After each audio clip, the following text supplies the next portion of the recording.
Okwogera ne Katonda buli kumakya y'ensula ennamu ekulukutira mu bulamu bwaffe ne tufuna amaanyi agatuyamba okuyita mu lunaku lwonna. Funa amaanyi nga tonnafuluma nnyumba yo. Omulabi waffe wa 3ABN, nyongera okwebaza era nsanyuka okuba nti osazeewo olunaku leero tulutandikire wamu. Era leero ennaku z'omwezi ziri 13 omwezi tukyali mu Gwakutaano omwaka guno 2025. Lunaku lwa Tuesday, lunaku lwa kusatu mu wiiki. Omulabi waffe owa programu eno ensula ey'enkya, leero lunaku lwa kusatu mu nnaku 7 mu mbala yaffe eya Bayibuli. Nkwebaza kubanga osazeewo olunaku tulutandike ffenna mu programu yaffe eno. Nze Susan Nakyobe, tukyali ffenna, tukyayiga ffenna buli kumakya mu wiiki eno yonna. Nkwebaza kubanga okkiriza tuyigire wamu. Waliwo n'omulala atannazuukuka, osobola okumuzuukusa n'omugamba nti programu etandise ey'ensula ey'enkya, mwe tutandikira olunaku nga tuyiga era nga twogera ne Mukama. Nsaba tuyigire wamu ekigambo kya Katonda. Era nsaba awo wonna w'oli weewombeeke tusabe. Mukama Katonda waffe tukwebaza nti n'olunaku lwa leero tuwadde omukisa tujje mu maaso go. Tutandike olunaku lwaffe nga tuli naawe Mukama. Tusaba ojje otuyigirize. N'abannaffe bonna Mukama beetegeka okutwegattako bawe omukisa. Ffenna tuyigire wamu ku bwa Yesu Kristo Mukama waffe. Amiina. Nziramu okwaniriza n'okwebaza okulondawo tuyigire wamu era olunaku tulutandike ffenna. Nze Susan Nakyobe, nsinziza Kanyanya. Ekyokuyiga ekyaleero kiriko omutwe ogugamba nti eggana ly'empologoma. Tukyali mu kitabo ekyakubikkulirwa. Tuli mu ssula ey'omwenda, tugenda buli lunaku tweyongerako lunyiriri ku lunyiriri. Olwaleero okubikkulirwa essula 9 olunyiriri 17 lugamba nti era bwe nalaba bwe nti embalaasi mu kwolesebwa kuno n'abo abaali bazituddeko nga bambadde eby'omu kifuba ng'eby'omuliro n'ebyakazigizigi n'ebyekibiriiti, n'emitwe egy'embalaasi ng'emitwe gy'empologoma, ne mu bumwa bwazo ne muva omuliro n'omukka n'ekibiriiti. Era bwe nalaba bwe nti embalaasi mu kwolesebwa kuno n'abo abaali bazituddeko nga bambadde eby'omu kifuba ng'eby'omuliro n'ebyakazigizigi n'ebyekibiriiti, n'emitwe egy'embalaasi ng'emitwe gy'empologoma, ne mu bumwa bwazo ne muva omuliro n'omukka n'ekibiriiti. Bwe tufumiitiriza ku basirikale nga bali mu lutalo, tubalaba bambadde ebyambalo byabwe ebibuzaabuza ng'amaaso bagasiizeeko ettaka n'okwesiba ebikoola, kyonna kyonna ekitasikiriza. Kyokka bo Abatuluuki baali mu ngeri ndala. Mu byambalo byabwe ebimyufu, bbululu ne kyenvu, olaba nga baagala okutegeerekeka. Ekyamazima eyo y'emu ku ngeri Yokaana gye yabalabamu mu kwolesebwa kwe. Tewali ggwanga ddala lyalina basirikale b'amalala n'okweraga mu langi ezifaananako bwe zityo. Weetegereze n'engeri ezirabika obulungi Yokaana z'annyikizaamu ensonga: emyufu, muliro, bbululu, jjinja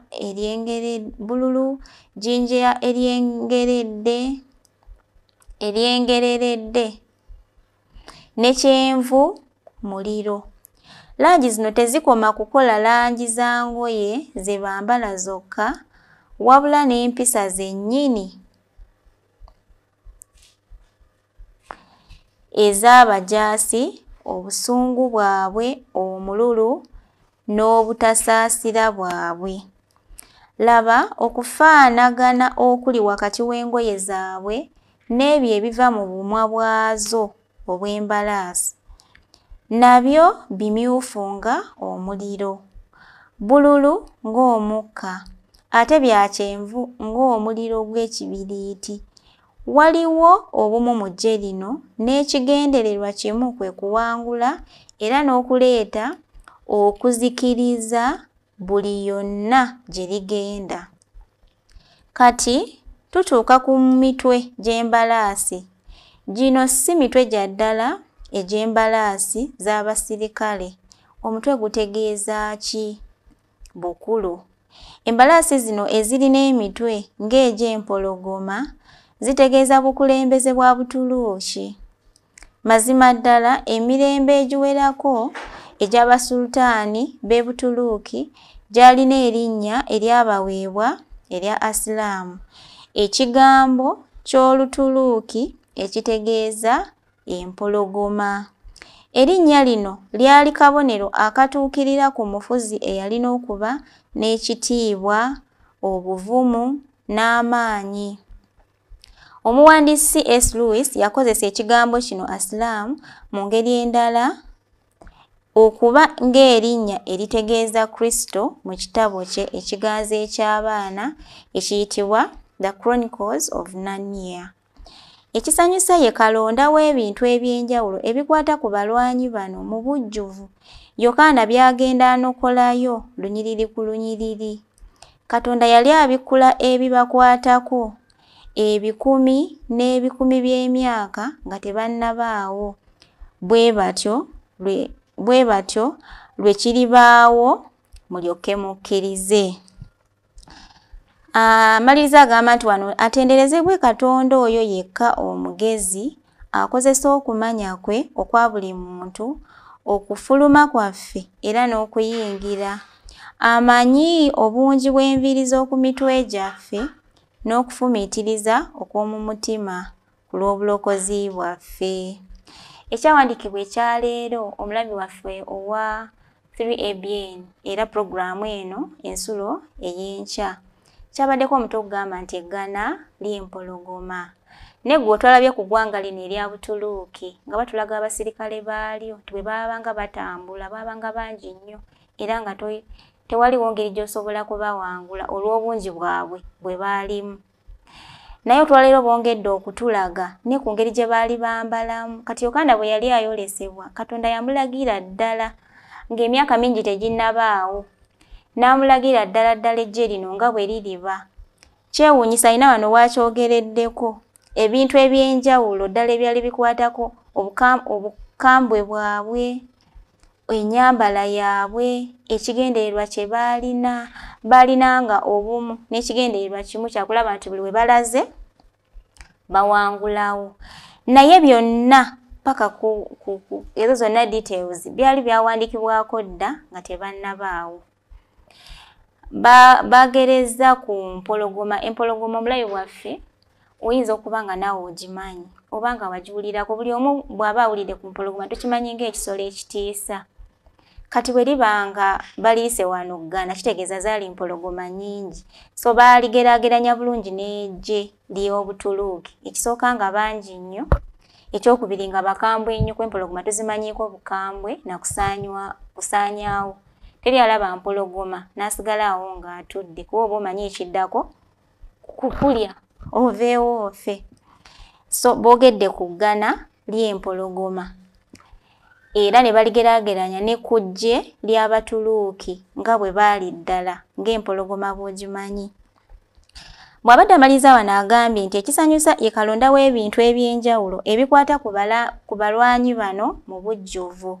Yokaana bye yagendanga anokolayo mu buli lunyiriri. Katonda yabikkula ebikwata ku bantu abo ebikumi by'ebikumi n'emyaka dda nnyo nga tebannaba na kubaawo. Naye eggwanga ligenda okulabikako eryo erya Butuluuki bwe tusoma mu byafaayo ddala nga bwe baali era nga kiringa ddala Yokaana bwe yayolesebwa.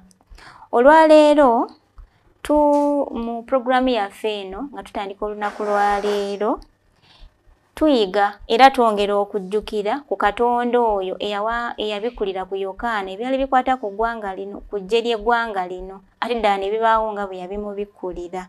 Nti naffe atumanyidde ddala. Wano akasembyeyo kagambye nti atenderezebwe Katonda oyo yekka omugezi, akozesa okumanya kwe okwa buli muntu. Omulabi waffe owa 3ABN, omulabi waffe owa puroguramu eno ensula ey'enkya asazeewo olunaku tulutandike ffenna. Mu kyokuyiga kya leero Katonda atulaze nti atumanyi. Olaba yalaba ebyali bikwata ku ggwanga lino n'abasirikale nga bwe baliba, nga bwe baliyambala, nga bwe baliba abangi, nga bwe baliba abakambwe, byonna n'abibikulira Yokaana. Tusobola naffe okwesiga Katonda oyo mu lunaku lwaleero nga tulutandise kubanga atumanyi. Yamanya nga tonnaba kubaawo, n'amanya nti olunaku lulikya gwe omulabi waffe n'obaawo. Era yamanya nti n'olwaleero ogenda kuba oli mu kulaba puroguramu eno ensula ey'enkya. Katonda oyo amanyi buli kitukwatako kyonna ne bwe kiribaawo. Tusobola okumwesiga ne tutandika naye olunaku olwaleero. Wano agambye nti oyo amanyi n'obungi bw'enviiri z'oku mitwe gyaffe. Teriyo muntu yenna mu magezi ge asobola kumanya muwendo gw'enviiri z'ayina ku mutwe, tewali ngeri gy'osobola kuzibala.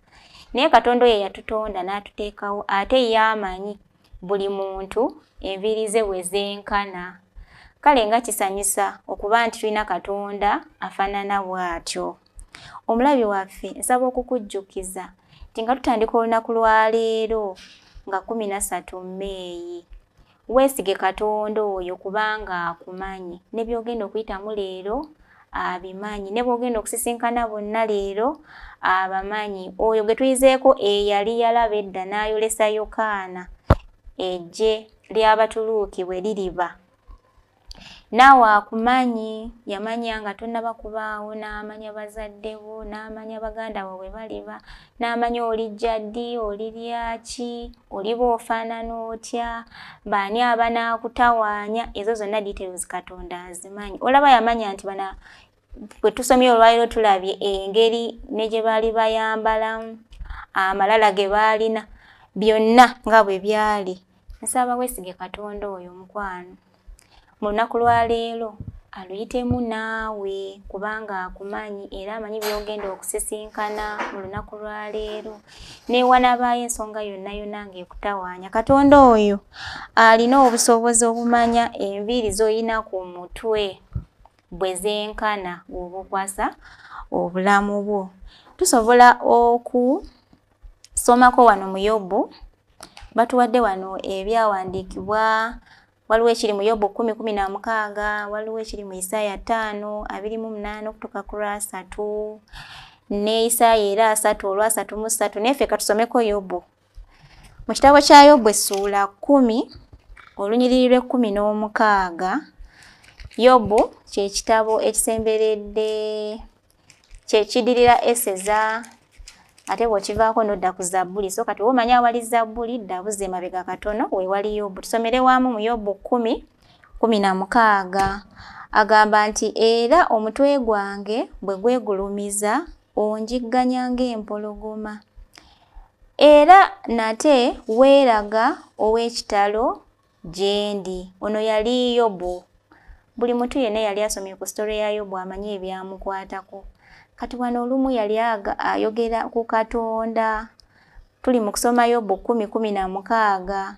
Agambye nti era omutwe gwange bwe gwegulumiza onjigganya ng'empologoma.